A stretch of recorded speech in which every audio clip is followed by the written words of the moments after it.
Hey guys, so I am leaving DaVita.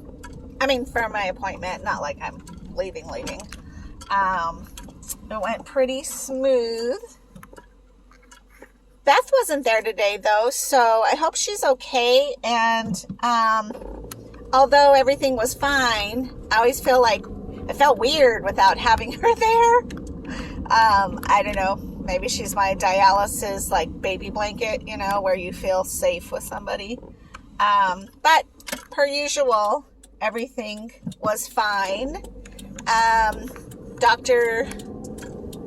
Oliver said that my lab work is beautiful.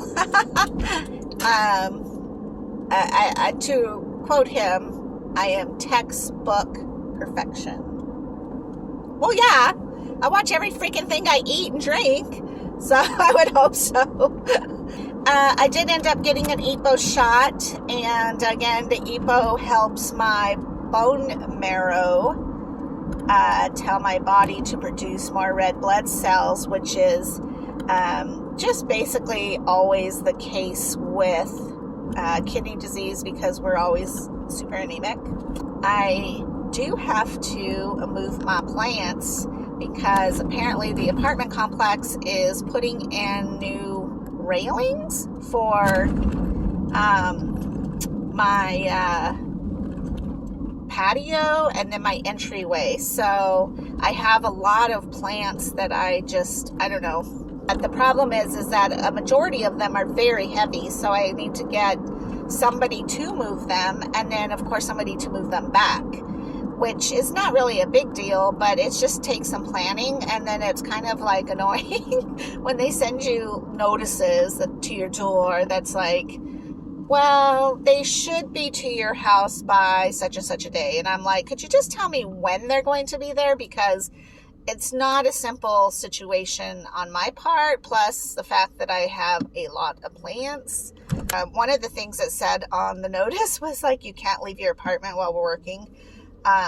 They don't want me going up and down the steps while they're working. The problem is I have a doctor's appointment that day, so I'm kind of like, well, you need to figure out when this is going to happen so that I know to be gone or whatever. I don't know. It's for my MRI, and a while back, it's been longer, maybe 5 years ago now, I had a brain aneurysm. I was probably almost an extra 60 pounds heavier. I know. I was living miserable life. I was in a pretty bad toxic relationship. I wasn't happy. I mean, just all the signs pointed to catastrophe. And then I ended up driving myself to the emergency room, and I don't remember that, and had conversations that I don't remember having. But people have said like, hey, we talked about this, or this is what you were saying. I'm like, oh my God, so it was quite the crazy moment in my life because I literally almost died. That's when they realized that I was having kidney issues. One of the biggest signs that I just didn't know about was my behavior in peeing. I would pee probably every 2 hours on the dot overnight. And so whenever I went someplace, I was always very passionate about like, I need a bathroom. Typically like when we went camping or, outdoor stuff, it was like I was always prepared to either pee in the woods or camp near the bathroom because I would have to go to the bathroom every 2 hours. And actually that is a sign that something's wrong with the kidneys. Where I think naturally you would think, oh, well, if you're peeing every 2 hours, you're flushing your system really great, but that's actually not the case. It's a sign that there's something that should be checked out. But of course we didn't know that. And technology has come a long ways so that we're able to become more educated in how to take care of ourselves and so forth. So I had the brain aneurysm, and then while getting ready to have brain surgery, they realized my kidneys were shot, and I actually had to wait till my kidney stabilized in order for me to even be able to have brain surgery.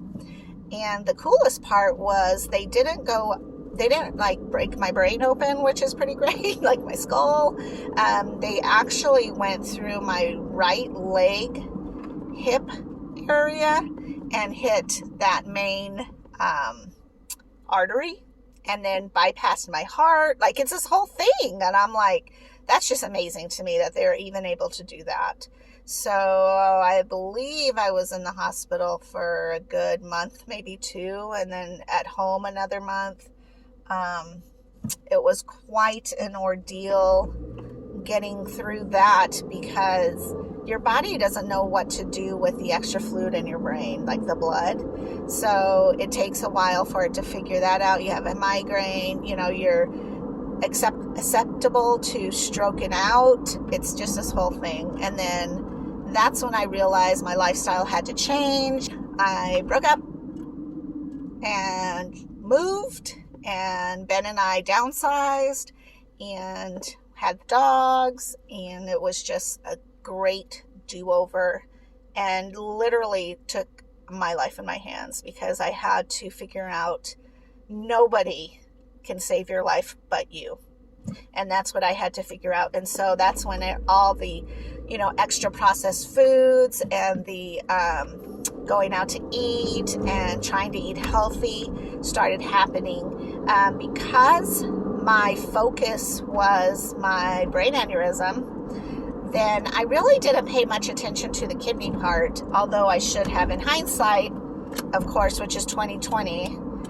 That should have been something that I really focused in on health-wise, but also like eating-wise.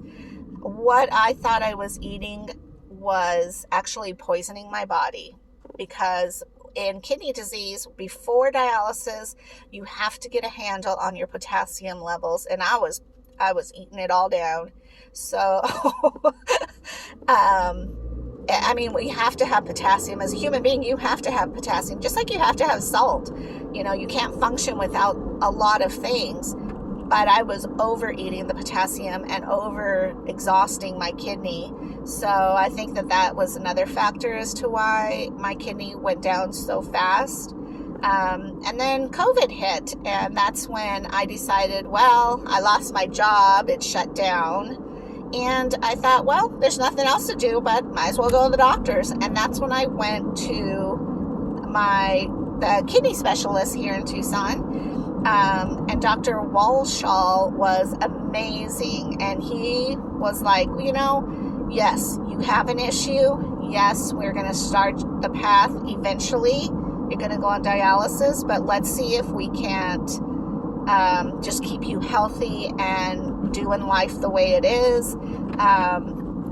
But, the outcome was going to be that I would go on dialysis. And he started me in on kidney education classes, which was phenomenal. And I think that's the most wonderful thing that the kidney specialist offers, because I don't know, I just have never thought about my kidney. I think about, being an adult, you're like, I don't want to kill my liver from drinking. And of course, heart disease, maybe your brains, but also like your lungs, like I don't smoke or do anything like that. So it's like, for the most part, I'm just healthy. So the kidney was like the last thing in my brain to really think about.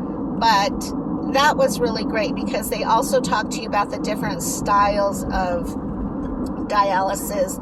And then they also talk about what dialysis means, how it will affect your life, and then, of course, the different styles, but also like what they might recommend for you dialysis-wise.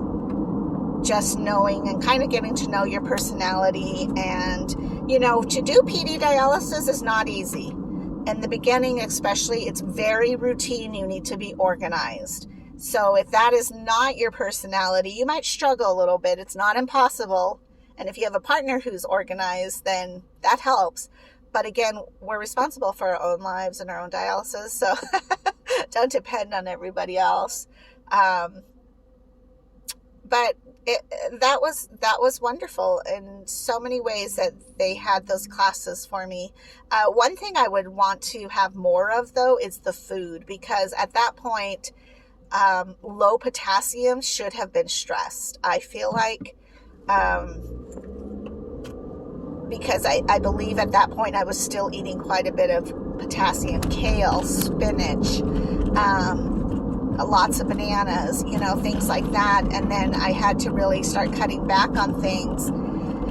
And then once I got on PD dialysis, then I realized all the stuff that I really should not be eating. And then it flips, because now your dialysis is taking out your potassium, and you have to reload your body up with potassium. So then here I come with all the good foods again. So, and it fluctuates, but I really do appreciate, and I'm very proud of myself for my lab results and all of that, because it takes a lot of work. You have to be disciplined. You have to be like, no, I can't eat that, or I've already had that food today. I used to eat spinach probably every day, if not every other day, or kale. Now I eat it maybe once every other week, because the amount of nutrients in spinach is actually not great compared to some of other things that you can eat.